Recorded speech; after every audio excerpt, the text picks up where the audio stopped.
Does it feel like your kids are constantly arguing and fighting with you over everything? Believe it or not, it may be what you're saying to them that's causing it, even if it's only in your own head. It's not your fault, though. You were trained to say and think these things, but that doesn't mean that they don't affect the child, even if you're only thinking it in your own head. So give me the next 5 to 6 minutes, and I'll share with you the 5 harmful phrases you may be saying and why they're dangerous and what to do instead. If you'd like my longer video on how to end the conflict with your kids and have a peaceful household, comment #conflict below and I'll get you that link. My name is Matt Kenyon, and I am a family relationship coach, and I am the owner of Free Thought Coaching, where I help parents end the yelling, arguing, and fighting to build happily integrated families. My promise is that there is always at least one strategy or piece of advice that you can use right after watching my videos. If you want to stop the fighting and enjoy spending time together, watch out for these phrases. Number one, why can't you ever do anything right? This is a fixed mindset. It teaches the kid that they will never be better than they are today. We really want to encourage a growth mindset and show them that they can grow and improve. This kind of question places an identity on the child that they can't ever do anything right.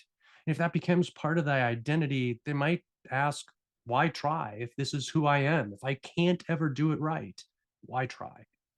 And overall, it's just demoralizing and unmotivating.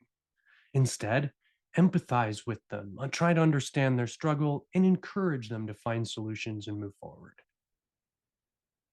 Number two, why don't you just listen? It's an assumption that they aren't listening. Sometimes kids need more than one time to hear something. Maybe they can't understand you or what you said. Sometimes kids need more processing time.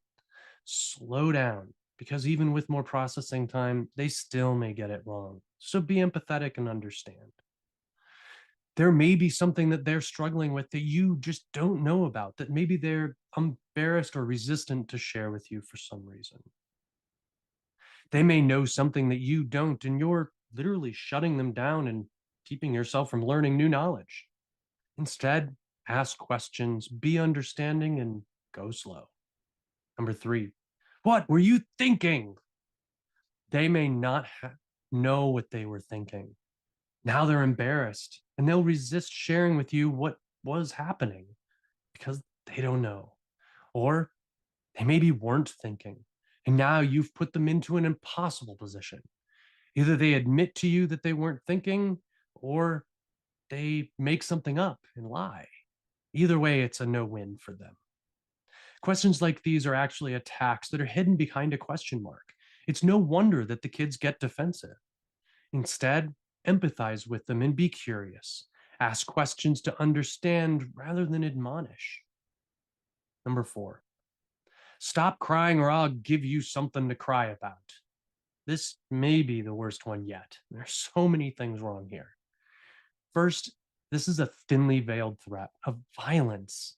No child should ever be threatened with violence, especially when they're simply displaying perfectly natural and healthy emotions. This kind of thinking encourages kids to hide their emotions from us. They still have them, they just hide them. And now they won't share them with us at all.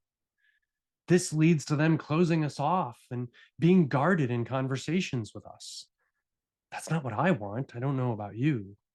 And so now we've told our kids that emotions are bad. They should stop having emotions for our benefit, not for theirs. They should hide their true feelings from us, and that we as the parent are not a safe and trustworthy person. Instead, acknowledge that whatever they are feeling is overwhelming them, and then empathize with them. Ask about what they're feeling and let them know that it's okay to feel whatever it is that they're feeling. Feelings happen. And fifth, you always have an excuse, don't you? There's no empathy here, and there's no attempt to understand. It's complete judgment and does nothing to fix the issue. Puts the child into a defensive state and removes any connection you had to them up to that moment. It ignores the fact that everyone has a different lived experience And this outside view may not have all of the facts pertinent to their experience. And it leaves no room for education or self reflection, only shame.